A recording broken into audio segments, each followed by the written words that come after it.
Hey everyone, so welcome back to my channel explain it. तो ये है sexual reproduction and flowering plants chapter का lecture 2।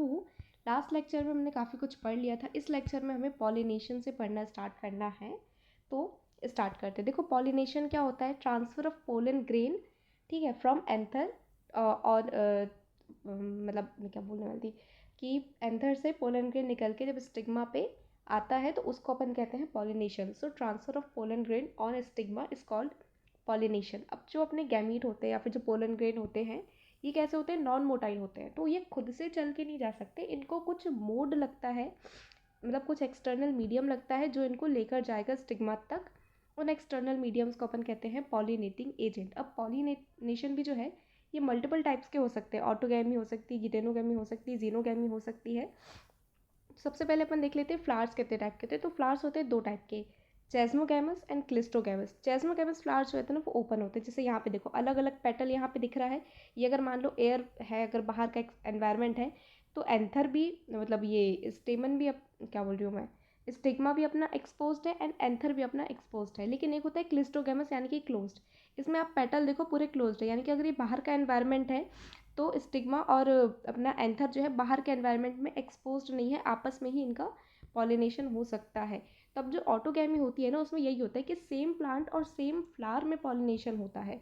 ठीक है, ये थोड़ा रेयर तो होता है एंड इसके लिए कंडीशन क्या चाहिए कि स्टिग्मा और एंथर आपस में एक दूसरे के एकदम पास पास में होने चाहिए, एक दूसरे से एक्सपोज होने चाहिए। इसका एग्जाम्पल वायोला, कॉमलिना एंड ऑक्सैलिस है। इसके एडवांटेजेस भी है, डिसएडवांटेजेस भी है। एडवांटेजेस क्या है कि एश्योर्ड सीड सेट बनेगा, एश्योर्ड पॉलिनेशन होगा, यानी कि देखो एंथर और स्टिग्मा दोनों पास पास में है तो पॉलिनेशन भी होगा, सीड्स भी बनेंगे एंड अपन को किसी पॉलिनेटिंग एजेंट के लिए भी इंतज़ार नहीं करना पड़ेगा कि कोई एजेंट आके पॉलिनेशन करेगा। नहीं भाई, आमने सामने एंथर स्टिग्मा दोनों है, फर्टिलाइजेशन हो जाएगा। लेकिन डिसएडवांटेज भी है कि भाई कोई वेरिएशन नहीं होगा, कोई वेरिएशन नहीं होगा तो इनब्रीडिंग डिप्रेशन हो सकता है।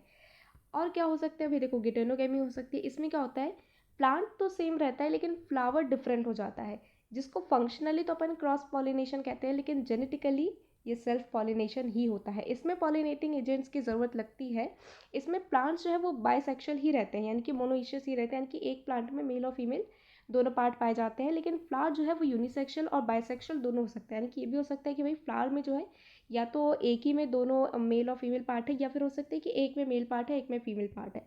तो क्या हो सकता है कि जैसे ये मान लो आपका एक फ्लावर है, तो एक ही में आपका स्टिग्मा भी हो सकता है, एक ही में आपका एंथर भी हो सकते हैं। तो हो सकता है ये वाला फ्लावर किसी दूसरे कहीं जगह पे किसी फ्लावर से पॉलिनेट कर जाए इसी सेम प्लांट की, या फिर ये भी हो सकता है कि दोनों फ्लावर जो है वो एक अगर आपका मतलब फीमेल फ्लावर है तो दूसरा आपका मेल फ्लावर है, तो मेल फ्लावर फीमेल फ्लावर के साथ पॉलिनेशन करेगा।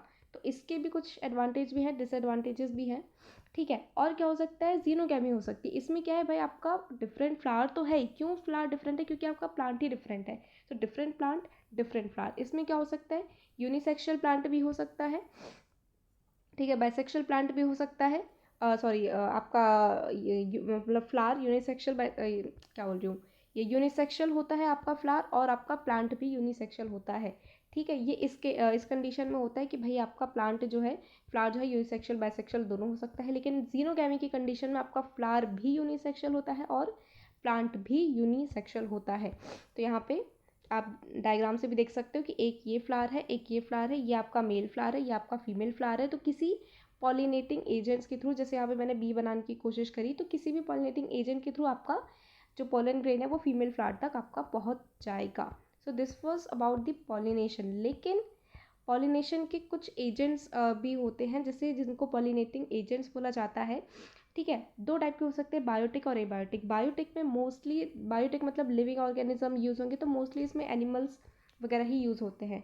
एंड एनिमल्स में भी मोस्टली इंसेक्ट्स ही यूज़ होते हैं। तो बीज हो गए, बटरफ्लाई हो गए, flies, beetle, wasp, moth, bird, bat, यही सारे मोस्टली बायोटिक एजेंट में यूज़ होते हैं। इसके अलावा लार्ज एनिमल्स में भी कुछ ऐसे हैं जो पॉलिनेशन करवाते हैं, जैसे कि प्राइमेट में लीमर हो गए, आर्बोरियल जिसको ट्री ड्वेलिंग कहते हैं वो हो गए, रेप्टाइल्स में जैको लिजर्ड एंड गार्डन लिजर्ड हो गए।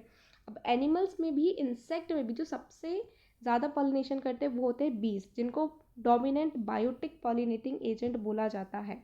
ठीक है, अब इंसेक्ट पॉलिनेटेड फ्लावर्स की ना कुछ खास बात होती है, जैसे कि लार्ज होते हैं, बड़े होते हैं, ठीक है, कलरफुल होते हैं, फ्रेगरेंट होते हैं एंड नेक्टर प्रोड्यूसिंग होते हैं। एंड जस्ट इन केस अगर फ्लावर्स जो हैं वो छोटे छोटे हैं तो वो फ्लोरेसेंस में पैक्ड होते हैं ताकि वो विजिबल हो सके उड़ने वाले इंसेक्ट्स को, यानी कि गुच्छे में प्रेजेंट होते हैं छोटे छोटे फ्लावर्स, तो गुच्छे में प्रेजेंट रहेंगे तो वो थोड़े बड़े दिखेंगे, तो जो इंसेक्ट हवा में उड़ रहे हैं उनको दिखेगा कि भाई यहाँ पे फ्लावर है, यहाँ पे जाओ, यहाँ पे जाके नेक्टर मिलेगा। ठीक है। अब जो एनिमल पॉलिनेटेड फ्लावर, जैसे कि मतलब और भी जो फ्लावर्स होते हैं जैसे फ्लाइज और बीटल्स वगैरह से जिनका पॉलिनेशन होता है, उनमें क्या होता है ना, ओडर या फिर फ्रेग्रेंस कुछ ऐसी वो प्रोड्यूस करते हैं जिससे आपके फ्लाइज और बीटल्स अट्रैक्ट होकर उस फ्लावर को जाके पॉलिनेट करें। अब पॉलिनेशन करने कोई क्यों जाएगा भाई? आप देखो, आप किसी का अगर यहाँ पे अगर आप जॉब करने जाते हो, आप किसी का अगर काम करते हो तो क्यों करते हो? बदले में आपको कुछ मिलता है भाई, या तो पैसे मिलेंगे या तो कुछ आपको मिलेगा। तो जो पॉलिनेशन भी होता है ना, वो भी इसीलिए होता है कि भाई उन इंसेक्ट्स को कुछ मिल रहा है, जिसको अपन बोलते हैं पोलन रिवॉर्ड। तो उन इंसेक्ट को क्या मिल सकता है रिवॉर्ड में? नेक्टर मिल सकता है, पोलन ग्रेन मिल सकता है कि भाई कुछ पोलन ग्रेन आपने जाके आपने पॉलिनेशन करवा दिया, कुछ पोलन ग्रेन्स आपने कंज्यूम कर लिया। तो कौन कौन से रिवॉर्ड हो सकते हैं? नेक्टर, पोलन ग्रेन, या फिर सेफ प्लेस जो है फ्लावर प्रोवाइड कर सकता है इंसेक्ट्स के एग ले करने के लिए। तो इसका भी कुछ एग्जांपल देख लो, जैसे प्रोनोबा मॉथ एंड युक्का प्लांट। देखो ये एक दूसरे के लिए ही बने होते हैं, यानी कि ये मॉथ क्या करता है, युक्का प्लांट की ओवरी के अंदर अपने एग्स ले कर देता है। एंड युक्का प्लांट को जैसे ही ये अपने एग्स ले करने आता है, युक्का प्लांट जो है वो क्या हो जाता है, फर्टिलाइज हो जाता है, पॉलिनेट हो जाता है। तो युक्का प्लांट को सिर्फ प्रोनोबा मॉथ ही फर्टिलाइज या फिर पॉलिनेट कर सकता है। तो ये एक म्यूचुअलिज्म का एग्जाम्पल है जो कि अपन पढ़ेंगे आगे उसमें, sorry, organism and population chapter में। इसके अलावा एक एमॉर्फोफिलस करके एक प्लांट होता है जिसका जो फ्लावर है वो 6 फीट लंबा होता है। तो इतना लंबा फ्लावर है, इतनी सारी स्पेस है, तो वो सेफ स्पेस प्रोवाइड करता है इंसेक्ट्स के एग ले करने के लिए। तो जब इंसेक्ट्स एग ले करने आते हैं तो उनका पॉलिनेशन भी करवा के जाते हैं। लेकिन कुछ पॉलिनेशन के ना ऐसे पॉलन रोबर्स भी होते हैं जो कि क्या करते हैं, नेक्टर भी खा जाते हैं, पोलन ग्रेन भी खा जाते हैं एंड पॉलिनेशन भी नहीं करवाते हैं, तो रिवॉर्ड कंज्यूम कर लेते हैं विदाउट पॉलिनेशन। इसका एग्जाम्पल भी एनसीईआरटी में दिया है, बॉम्बाइनस एफिनस।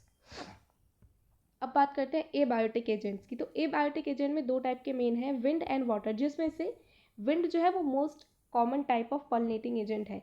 इनके कैरेक्टरिस्टिक्स क्या होते हैं? देखो, विंड पॉलिनेटेड प्लांट्स के जो पोलन ग्रेन है वो लाइट वेट होंगे एंड नॉन स्टिकी होंगे। भारी चीज़ें आपकी हवा में नहीं उड़ सकती ना, लाइट हल्की चीज़ आपकी हवा में उड़ सकती है। तो इनके पोलन ग्रेन जो है वो हवा में उड़ के जाते हैं, तो ये क्या होते हैं, लाइट वेट होते हैं। इसके अलावा स्टेमन जो है वो वेल एक्सपोज होता है एयर में, तभी उसके जैसे भी वो निकलेंगे, पोलन ग्रेन निकलेंगे तो वो हवा के साथ इजीली उड़ सके। एंड जो स्टिग्मा होता है वो भी कैसा होता है, वेल एक्सपोज होता है, फेदरी होता है। एंड फेदरी किस लिए होता है? ताकि एयरबोर्न पोलन को ट्रैप कर सके, यानी कि हवा में जो पोलन ग्रेन उड़ते हुए आ रहे हैं आप उसको ट्रैप कर सको। ओव्यूल इनका सिंगल होता है, फ्लावर इनके इनफ्लोरेसेंस में पैक्ड होते हैं। इसका एग्जाम्पल बहुत अच्छा एग्जाम्पल है कॉर्न कब या फिर भुट्टा। भुट्टे में आपने देखा होगा ब्राउन कलर के जो धागे धागे होते हैं ना, वो कुछ नहीं, उनका स्टिग्मा ही होता है। तो वो धागेदार फेदर जैसे स्टिग्मा किस लिए हेल्प करता है? ताकि उनके जो वो हैं जो पोलन जो उड़ के आ रहे हैं उनको ट्रैप किया जा सके। तो यहाँ पे देख लो, यहाँ पे एग्जाम्पल में भी ये जो दिख रहे हैं ना, ये वही है, ये भुट्टा ही है। तो बाहर ये आपके धागे धागे जैसे दिख रहे हैं ना, ये क्या है, स्टेमन है जो कि स्टिग्मा है जो कि पोलन ग्रेन को ट्रैप करने में हेल्प करते हैं। ठीक है, नेक्स्ट क्या पढ़ना है अपन को, वाटर पॉलिनेटेड फ्लावर।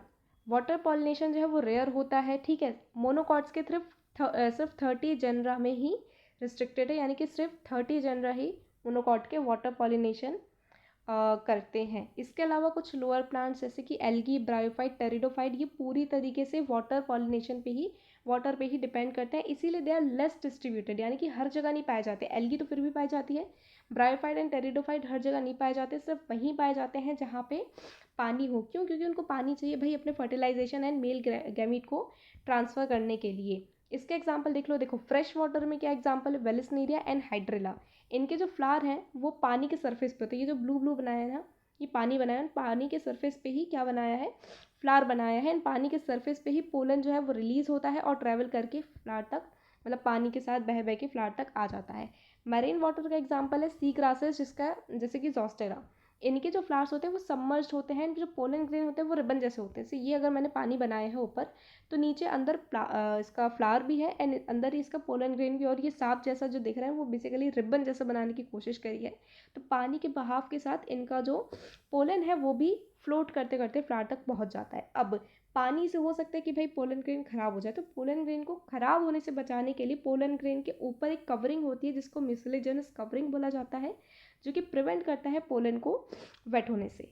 अब आउट ब्रीडिंग डिवाइसेस क्या होते हैं? देखो, इन ब्रीडिंग यानी कि एक ही प्लांट के अंदर फर्टिलाइजेशन, आउट ब्रीडिंग यानी कि अलग अलग प्लांट के साथ फर्टिलाइजेशन। तो आउट ब्रीडिंग डिवाइसेस ऐसे डिवाइसेस होते हैं, ऐसे कैरेक्टरिस्टिक्स होते हैं जो कि प्लांट्स को प्रमोट करते हैं अलग अलग प्लांट्स के साथ फर्टिलाइज होने के लिए एंड क्रॉस पॉलिनेशन करने के लिए।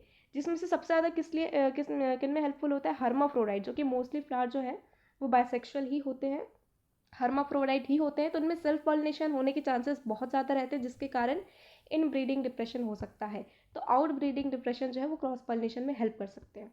कितने टाइप के होते हैं? देखो, क्या हो सकता है कि या तो अनसिंक्रोनाइज रिलीज हो सकता है स्टिग्मा एंड क्या बोल रही हूँ, unsynchronise release of pollen and stigma receptivity हो सकता है। यानी कि यहाँ पे मैंने एक डायग्राम भी बनाया है कि मान लो ये जो फ्लावर है, ये फ्लावर में जो है स्टिग्मा भी है, पोलन भी है। तो स्टिग्मा जो है इसका रेडी है आज भी कि भाई आज स्टिग्मा इसका रिसेप्टिव है कि पोलन ग्रेन कोई भी आए तो ये रिसीव कर सकता है। लेकिन इस फ्लावर का जो पोलन है वो आज रिलीज़ नहीं कर रहा है, भाई आज इसके पोलन ग्रेन रिलीज़ ही नहीं हो रहे हैं।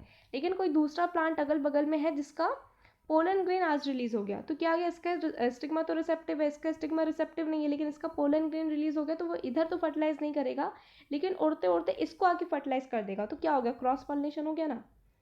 तो यही सेम चीज़ है कि अनसिंक्रोनाइज यानी कि अलग अलग टाइम पे पोलन रिलीज और स्टिग्मा रिसेप्टिविटी करो, ठीक है। और क्या कर सकते हैं आप? पोलन और स्टिग्मा की जगह को बदल सकते हैं। जैसे कि अगर यूनिसेक्सुअल फ्लावर है तो पोलन वाले यानी कि मेल वाले जितने भी फ्लावर है वो अलग जगह पे लगा दो, फीमेल वाले जितने भी फ्लावर है वो अलग जगह पे लगा दो, ताकि इन दोनों का इंटरेक्शन बहुत कम हो जाए, ठीक है। या फिर आप क्या कर सकते हो? यूनिसेक्सुअल फ्लावर और यूनिसेक्सुअल प्लांट बना सकते हो। देखो, अगर आप यूनिसेक्सुअल फ्लावर बनाते हो जैसे कि कैस्टर और मेज में होता है, तो ऑटोगैमी तो नहीं हो सकती, लेकिन गिटोनोगैमी हो सकती है। यानी कि एक ही प्लांट के अलग अलग फ्लावर आके आपस में फर्टिलाइज कर सकते हैं, तो गिटोनोगैमी हो सकती है। लेकिन अगर आपने यूनिसेक्सुअल प्लांट ही बना दिया जैसे कि पपाया में होता है, तो ना आपकी ऑटोगैमी होगी ना ही गिटोनोगैमी होगी।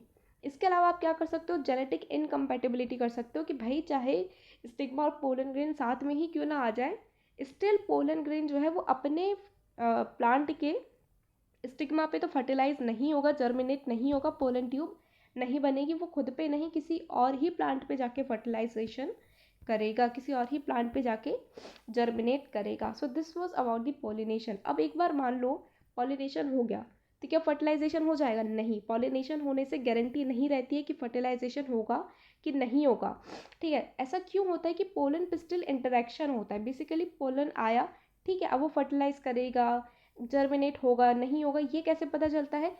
पिस्टिल से बेसिकली पता चलता है कि पिस्टिल में ना एबिलिटी होती है कि वो रिकॉग्नाइज कर सकता है कि इस पोलन को फर्टिलाइज करना है, इस पोलन को जर्मिनेट करवाना है या नहीं करवाना है। जस्ट इन केस अगर कंपैटिबिलिटी होती है, यानी कि अगर राइट टाइप का पोलन आता है, तो पिस्टिल क्या कर लेगा? पोलन को एक्सेप्ट कर लेगा एंड जर्मिनेट कराएगा एंड पोलन ट्यूब फॉर्मेशन होगी एंड पोस्ट फर्टिलाइजेशन इवेंट्स होंगे। लेकिन इनकम्पैटिबल अगर पोलन निकला यानी कि गलत टाइप का पोलन निकला, तो पिस्टिल पोलन को रिजेक्ट कर देगा, जर्मिनेशन नहीं होगी, पोलन ट्यूब नहीं बनेगी। ये जो जर्मिनेशन मैकेनिज्म होता है ना, ये कुछ केमिकल्स के बेसिस पे होता है। Continuous chemical dialogues between pollen and pistil via chemical components result in pollen germination, pollen tube formation and entry of pollen tube। अब आर्टिफिशियल हाइब्रिडाइजेशन क्या होता है? सबको पता है कि अपन अपने मर्जी के प्लांट्स को हाइब्रिडाइज करवा सकते हैं, जो कि crop improvement and desired traits को अचीव करने में हेल्प करती है। इसके 4 स्टेप होते हैं। इमेस्कुलेशन यानी कि स्टेमन को हटाना, बैगिंग यानी कि स्टिग्मा को कवर करना, डस्टिंग यानी कि डिजायर्ड पोलन स्टिग्मा के ऊपर डालना एंड रीबैगिंग यानी कि दोबारा से स्टिग्मा को कवर करना। स्टिग्मा को कवर करने का सिंपल एक लॉजिक ये है कि अपन अनडिजायर्ड पोलन को जर्मिनेट होने से बचाना चाहते हैं। अपन चाहते हैं कि सिर्फ अपना डिजायर्ड पोलन ही स्टिग्मा पर जाए। तो डायग्राम की हेल्प से समझ लो। इवेस्कुलेशन यानी कि यहाँ पे जो एंथर दिख रहा है, एंथर को काट के अलग कर दिया, फिर मैंने क्या कर दिया? स्टिग्मा को अपने कवर कर दिया, जिसको अपन कहते हैं बैगिंग। अब मैंने अपना डिजायर्ड पोलन स्टिग्मा के ऊपर डस्ट किया एंड फिर से उसको कवर कर दिया, यानी कि रीबैगिंग। इसके फायदे वही है भाई, अपने को अपने डिजायर्ड ट्रेट्स मिल जाएंगे। अब एक बार अगर पॉलिनेशन हो गया, ठीक है, पोलन ट्यूब भी बन गई, पोलन ग्रेन अंदर आ भी गए आपके वो गैमीट सेल्स, तो अब क्या होगा? फर्टिलाइजेशन होगा। अब फर्टिलाइजेशन सबने पता है कि डबल फर्टिलाइजेशन होता है, सिंगल फर्टिलाइजेशन नहीं होता है। डबल फर्टिलाइजेशन क्यों होता है? भाई देखो, 2 मेल गैमीट है, जनरेटिव सेल डिवाइड करके 2 मेल गैमीट बनाता है। एक मेल गैमीट जो है वो एग सेल के पास जाके फर्टिलाइजेशन कर देता है एंड जायगोट बना देता है। जायगोट डेवलप होके सीड बना लेता है। लेकिन जो दूसरा मेल गैमीट है वो एग सेल के पास तो एक पहुंच गया, दूसरा कहाँ जाता है, सेंट्रल न्यूक्लियाई के पास। तो सेंट्रल न्यूक्लियाई आपको पता है 2 न्यूक्लियाई होते हैं जो कि आपस में फ्यूज़ कर लेते हैं। ये जो मेल गैमीट है ये उन दोनों फ्यूज्ड न्यूक्लियाई के साथ जाके फ्यूज़ कर जाता है। तो टोटल 3 सेल फ्यूज़ हो रहे हैं, जो 2 न्यूक्लियस है वो भी फ्यूज़ हो रहे हैं और एक जो मेल गैमीट है ये भी फ्यूज़ हो रहा है। तो इसको कहा जाता है ट्रिपल फर्टिलाइजेशन, यानी कि 3 न्यूक्लियस आपके फ्यूज़ हो रहे हैं। एंड एक आपका फर्टिलाइजेशन यहाँ हो गया, दूसरा फर्टिलाइजेशन आपका यहाँ हो जाता है। ये तीनों फ्यूज़ करके प्री एंडोस्पर्मिक न्यूक्लियस बना लेते हैं, जो कि फिर डेवलप होकर आपका बना लेता है एंडोस्पर्म। ठीक है, अब एंडोस्पर्म मैंने क्या कहा कि भाई 3 न्यूक्लियस यहाँ पे फ्यूज़ हो रहे हैं, तो इसकी प्लॉइडी क्या हो जाती है 3n, यानी कि ट्रिप्लॉइड। इसी को कहा जाता है double fertilisation plus triple fusion. एक बार ये हो गया फिर होता है आपका, यानी कि आपका फर्टिलाइजेशन कवर। अब होगा आपका post fertilisation event. Post fertilisation event कैसे होता है, सबसे पहले होता है एंडोस्पर्म डेवलपमेंट। उसके बाद एक बार एंडोस्पर्म डेवलप हो गया उसके बाद फिर एम्ब्रियो डेवलप होना चालू होगा। एम्ब्रियो डेवलप होगा उसके बाद फिर ओव्यूल जो है वो सीड में डेवलप होगा एंड ओवरी जो है वो फ्रूट में डेवलप होगी। तो एंडोस्पर्म कैसे डेवलप होता है भी देखो, अभी जो मैंने पढ़ाया था ना उसी को एक बार डायग्राम की हेल्प से समझ लो कि आपका ये आ रही है पोलन ट्यूब। पोलन ट्यूब में आपका सबसे सामने होता है ट्यूब न्यूक्लियस, जो कि गाइड करता है पोलन ट्यूब को कि भाई मेरे पीछे सॉरी मेल गैमीट को कि भाई मेरे पीछे पीछे आओ। जैसे ही पोलन ट्यूब यहाँ पे ओव्यूल के पास पहुँच जाता है ये बर्स्ट कर जाता है, ताकि जो सिनर्जिड और ये फिलिपम एपरेटस के जो सेल्स हैं वो डिस्ट्रॉय हो जाए और एक रास्ता बन सके पोलन पोलन क्या बोल रही हूँ मेल गैमीट के अंदर जाने के लिए। अब 2 मेल गैमीट है, एक मेल गैमीट एग सेल के साथ फर्टिलाइज कर जाएगा, दूसरा मेल गैमीट जो है वो सेंट्रल न्यूक्लियस के साथ फर्टिलाइज कर जाएगा, आपका एंडोस्पर्म बन जाएगा। अब एंडोस्पर्म में जो है शुरू में होता है प्री एंडोस्पर्मिक सेल्स, जो कि क्या करते हैं डिवाइड करते हैं। कैसा डिवीजन करते हैं, फ्री न्यूक्लियर डिवीजन, यानी कि सिर्फ न्यूक्लियस न्यूक्लियस डिवाइड हो रहा है, सेल्स अभी नहीं बन रहे, सेल वॉल उसमें नहीं बन रही है, तो सिर्फ न्यूक्लियस न्यूक्लियस डिवाइड करते हैं और क्या बना लेते हैं ट्रिप्लॉइड एंडोस्पर्म टिश्यू, जो कि प्रोवाइड करता है नरिशमेंट एम्ब्रियो के डेवलपमेंट के लिए। अब कोकोनट वाटर सबने देखा होगा, क्योंकि कोकोनट में क्या होता है आपका एक 2 पार्ट होते हैं कोकोनट में एंडोस्पर्म के। एक होता है वाटर वाला जिसको बोला जाता है फ्री न्यूक्लियर एंडोस्पर्म, एक होता है आपका कोकोनट का सॉलिड पार्ट, यानी कि कोकोनट के इसको अपन मलाई भी कहते हैं, जो कि क्या होता है कोकोनट का कर्नल, जो कि सेल्यूलर एंडोस्पर्म होता है। यानी कि कोकोनट वाटर में जो एंडोस्पर्म है वो फ्री न्यूक्लियर एंडोस्पर्म होता है एंड सॉलिड जो एंडोस्पर्म है वो सेल्यूलर एंडोस्पर्म होता है। अब एक बार एंडोस्पर्म बन गया उसके बाद क्या बनेगा, एम्ब्रियो बनेगा। एम्ब्रियो कहाँ बनेगा, माइक्रोपाइल एंड पे बनेगा, जिस एंड पे आपका एग सेल प्रेजेंट होता है। ठीक है, तो most zygote divide after certain amount of endosperm is form. जैसे कि मैंने बताया था कि भाई एंडोस्पर्म बनेगा पहले, उसके बाद एम्ब्रियो डेवलप होना चालू करेगा। आपका एंडोस्पर्म भी बन गया, एम्ब्रियो भी डेवलप होना चालू हो गया। तो अब एम्ब्रियो जो है दोनों में यानी कि डाइकॉट और मोनोकॉट में अलग अलग होता है, सबको पता है। मोनोकॉट में क्या होता है, एक ही कॉर्डिलेटन होता है जिसको स्क्यूटेलम बोला जाता है। ऊपर कॉल्यूप्टाइल वाला रीजन है जहाँ पे आपका प्लूम्यूल प्रेजेंट होता है जो कि शूट बनाता है। नीचे कॉल्यूराइजा वाला रीजन होता है जहाँ पे रेडिकल प्रेजेंट होता है और रूट बनाता है। डाइकॉट में क्या होता है, 2 कॉटिलेडन्स होते हैं जो कि एम्ब्रियोनल एक्सिस से डिवाइडेड रहते हैं। तो ये दोनों कॉटिलेडन है, बीच में एम्ब्रियोनल एक्सिस है। एम्ब्रियोनल एक्सिस के ऊपर वाले रीजन को एपिकोटाइल बोला जाता है जहाँ पे प्लूम्यूल प्रेजेंट होता है, अगेन शूट बनाता है। नीचे वाले हिस्से को हाइपोकोटाइल बोला जाता है जहाँ पे रेडिकल प्रेजेंट होता है एंड रूट बनाता है। यहाँ पे डायग्राम भी देख लो एनसीईआरटी का, ये डाइकॉट का है, ये मोनोकॉट का है। यहाँ पे आपको 2 कॉटिलेडन दिख रहे हैं, यहाँ पे ये आपको सिंगल कॉटिलेडन दिख रहा है। अब एम्ब्रियो डेवलप होना चालू हो गया, उसके बाद बनेगा सीड। सीड कैसे बनेगा, ओव्यूल से बनेगा एंड सीड ही जो है वो फाइनल प्रोडक्ट होता है सेक्सुअल रिप्रोडक्शन का। अब सीड में भी एक टाइप के सीड होते हैं पेरिस्पर्मिक सीड। इनमें क्या होता है, जो न्यूसेलस के जो सेल्स होते हैं ना, कुछ न्यूसेलस के कुछ ऐसे सीड्स होते हैं जहाँ पे न्यूसेलस के सेल्स जो है वो बचे रहते हैं, प्रेजेंट रहते हैं, जैसे कि ब्लैक पेपर एंड बीट। बाकी रेस्ट ऑफ दी जो सीड्स हैं उनमें न्यूसेलस के सेल्स पूरे यूज़ हो जाते हैं, बाकी कुछ में प्रेजेंट रहते हैं जिनको बोला जाता है पेरिस्पर्मिक सीड। अब यहाँ पे ओव्यूल का डायग्राम याद करो। ओव्यूल था बीच में, ऊपर इसकी 2 इंटेग्यूमेंट्स थी एंड माइक्रोपाइल ओपनिंग थी। जब ये सीड में डेवलप होता है ना तो अंदर ओव्यूल तो सीड बन जाता है, जो ऊपर इंटेग्यूमेंट्स है वो सीड कोट में कन्वर्ट हो जाते हैं। तो 2 इंटेग्यूमेंट थे वो 2 सीड कोट बना लेते हैं, अंदर वाली टेस्टेंट, बाहर वाली टेगमेंट। एंड जो माइक्रोपाइल रीजन था ना वो माइक्रोपाइल रीजन भी प्रेजेंट होता है, माइक्रोपाइल ओपनिंग। एंड ये ओपनिंग वाटर एंड ऑक्सीजन के एक्सचेंज में हेल्प करती है।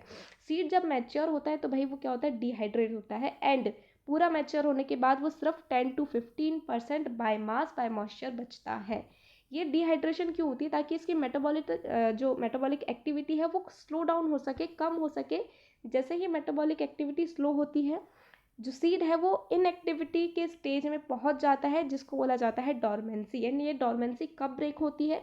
जब suitable temperature, suitable water and oxygen seed को मिलते हैं। तो मैच्योर सीड दो टाइप के हो सकते हैं, एक तो जिसमें एंडोस्पर्म पूरा खत्म हो गया, पूरा यूज हो गया, उसको क्या बोला जाता है? नॉन एल्ब्यूमिनस, जिसका एग्जांपल है ग्राउंडनट एंड पी। एंड दूसरा एल्ब्यूमिनस, जहाँ पे एंडोस्पर्म प्रेजेंट होता है, जिसका एग्जांपल है व्हीट, मेज, बार्ले, कैस्टर। अब ये अब सीड फॉर्मेशन हो गया, अब पढ़ेंगे फ्रूट फॉर्मेशन। फ्रूट कैसे बनता है? देखो, ओव्यूल सीड में कन्वर्ट हो जाता है, वॉल ऑफ सीड में कन्वर्ट हो जाती है, ओवरी फ्रूट में कन्वर्ट हो जाती है, and wall of ovary wall of fruit में कन्वर्ट हो जाती है, जिसको कहा जाता है पेरिकार्प। पेरिकार्प भी 3 लेयर्स में होती है पेरिकार्प की, एक्सोकार्प, मीजोकार्प, एंडोकार्प। जो मीजोकार्प है वो कुछ फ्रूट्स में फ्लैशी हो सकती है, एडिबल हो सकती है, ठीक है। इसी के बेसिस पे ना फ्रूट्स को भी डिवाइड किया गया है कि फ्लैशी फ्रूट्स क्या होते हैं, जैसे मैंगो, ऑरेंज, गुआवा, जिसमें जो मीजोकार्प है वो एडिबल होती है, फ्लैशी होती है। ड्राई फ्रूट्स में क्या होता है, इसमें कोई भी फ्लैशी वो गूदा वगैरह प्रेजेंट नहीं होता है, जैसे ग्राउंडनट एंड मस्टर्ड। इसके अलावा फॉल्स फ्रूट क्या होते हैं, जो ओवरी से बनते ही नहीं है, थैलेमस से बनते हैं, जैसे एप्पल, कैश्यू, स्ट्रॉबेरी, ये सब थैलेमस से बने होते हैं। एंड होता है पार्थेनोकार्पिक फ्रूट, जो कि पार्थेनोकार्पी से बना होता है। पार्थेनोकार्पी क्या होती है? फॉर्मेशन ऑफ फ्रूट या फिर प्रोजेनी विदाउट फर्टिलाइजेशन। तो ये फ्रूट बिना फर्टिलाइजेशन के बन जाते हैं, जैसे कि बनाना। अब सीड की भी ना वाइबिलिटी होती है, यानी कि सीड कितने साल तक वाइबल रह सकता है। तो ओल्डेस्ट वाइबल जो सीड पाया गया था, डिस्कवर हुआ था, वो था ल्यूपिनस आर्टिकस का, जो कि 10,000 ईयर्स की डॉर्मेंसी तक में पाया गया था। कहाँ पाया गया था? आर्कटिक टुंड्रा में पाया गया था। एंड डेट पाम, जिसका साइंटिफिक नेम क्या है? फिनिक्स टक्टाइलिफेरा, ये 2000 साल की डॉर्मेंसी में पाया गया था। कहाँ पे? डेड सी के पास। अब इस चैप्टर का लास्ट टॉपिक है एपोमिक्सिस एंड पॉलीएम्ब्रियोनी। तो एपोमिक्सिस क्या होता है? एक टाइप का एसेक्सुअल रिप्रोडक्शन होता है, जो कि सेक्सुअल रिप्रोडक्शन को मिमिक करता है। For example एस्ट्रेसी grasses. इसमें ना क्या हो सकता है कि भाई या तो जो आपका एग सेल है वो डायरेक्ट डिप्लॉइड बन जाता है। देखो एग सेल जो है मियोसिस से बनता है, तो कैसा बनता है? हैप्लॉइड बनता है। लेकिन यहाँ पे जो एग सेल है वो बिना मियोसिस के बनता है और बिना फर्टिलाइजेशन के फ्रूट और उसमें सीड में डेवलप हो जाता है। तो देखो सीड तो आपका एट द एंड बन गया, लेकिन क्या फर्टिलाइजेशन से बना? नहीं, इसीलिए इसको बोला जाता है एपोमिक्सिस। इसका एग्जांपल क्या है? Apple and pair. और क्या हो सकते हैं? न्यूसेलस के जो सेल्स हैं वो क्या हो सकते हैं? डिवाइड करके एम्ब्रियो के अंदर चले जाते हैं, एंड एम्ब्रियो के मतलब एम्ब्रियो सैक के अंदर चले जाते हैं, एंड एम्ब्रियो में डेवलप हो जाते हैं, सीड में डेवलप हो जाते हैं। For example citrus and mango. तो न्यूसेलस के सेल्स जो है भाई वो फर्टिलाइज तो नहीं होते, वो ऐसे ही, और वो डिप्लॉइड भी होते हैं, तो वो ऐसे ही डेवलप हो जाते हैं। तो एट द एंड सीड तो बन जाता है, लेकिन फर्टिलाइजेशन से नहीं बनता। अब पॉलीएम्ब्रियोनी क्या होती है? जब मल्टीपल न्यूसेलस के सेल्स एम्ब्रियोसेक के अंदर जाके मल्टीपल एम्ब्रियो में डेवलप हो जाते हैं, तो वो होती है भाई आपकी पॉलीएम्ब्रियोनी। अब पॉलीएम्ब्रियोनी के भी ना और भी कुछ फ़ायदे हैं, जैसे कि अगर आपको हाइब्रिड वैरायटी बनानी है, लेट्स से ये 2 प्लांट्स हैं, एक प्लांट्स में क्या हो रहा है कि आपके बहुत सारे फ्लावर्स बन रहे हैं लेकिन छोटे छोटे बन रहे हैं, दूसरे प्लांट में आपके कम फ्लावर्स बन रहे हैं लेकिन बड़े बड़े बन रहे हैं। तो आप चाहते हो कि आप ऐसा प्लांट बनाओ जिसमें ढेर सारे फ्लावर्स बने एंड बड़े बड़े फ्लावर्स बने, तो आप क्या करते हो? आर्टिफिशियल हाइब्रिडाइजेशन करवा देते हो। अब हर बार अगर आप आर्टिफिशियल हाइब्रिडाइजेशन कराओगे, सीड प्रोड्यूस कराओगे, तो बहुत ज़्यादा एक्सपेंस जाएगा, एंड नॉर्मल फार्मर्स के पास इतना पैसा तो होता नहीं है। तो आप क्या करते हो? आप एपोमिक्स बना देते हो, यानी कि आपने एक बार आर्टिफिशियल हाइब्रिडाइजेशन कराया, आपको आपका डिजायर्ड प्लांट मिल गया, अब आप उसको दोबारा आप उसको पॉलिनेशन वगैरह मतलब क्या बोलते हो, आप दोबारा उसका सेक्सुअल रिप्रोडक्शन मत कराओ, आप एसेक्सुअली उसके एपोमिक्स बना दो, जिसको आप बिना मियोसिस बिना सेग्रीगेशन के आप बनाओगे, तो उसमें एज इट इज़ कैरेक्टर्स रहेंगे, एज इट इज़ उन्हीं कैरेक्टर्स को आप बार बार उन्हीं सीड्स को आप प्रोड्यूस करो ढेर सारी मात्रा में, बार बार उन्हीं सीड्स को यूज़ करो, ताकि आपका बार बार आर्टिफिशियल हाइब्रिडाइजेशन का खर्चा बचेगा। So this was all about the sexual reproduction in flowering plants, जो कि हमने पढ़ लिया ओनली इन 24 मिनट्स। तो इसका पार्ट 1 भी देख लेना, मेरे चैनल को सब्सक्राइब कर देना। एंड ये नोट्स बनाने में ऑलरेडी बहुत टाइम बहुत मेहनत लगी है, सो प्लीज़ मेरे को एक बार कमेंट्स में ज़रूर बताना कि तुम लोग को कैसा लगा, and what chapter should I teach you next. ठीक है, किस चैप्टर का नेक्स्ट वीडियो में डालूँ ये भी मेरे को कमेंट्स में बता देना। आई नो कोई कमेंट नहीं करते, लेकिन कोई ना कोई तो होगा जो कर देगा। So bye bye and please subscribe to my channel.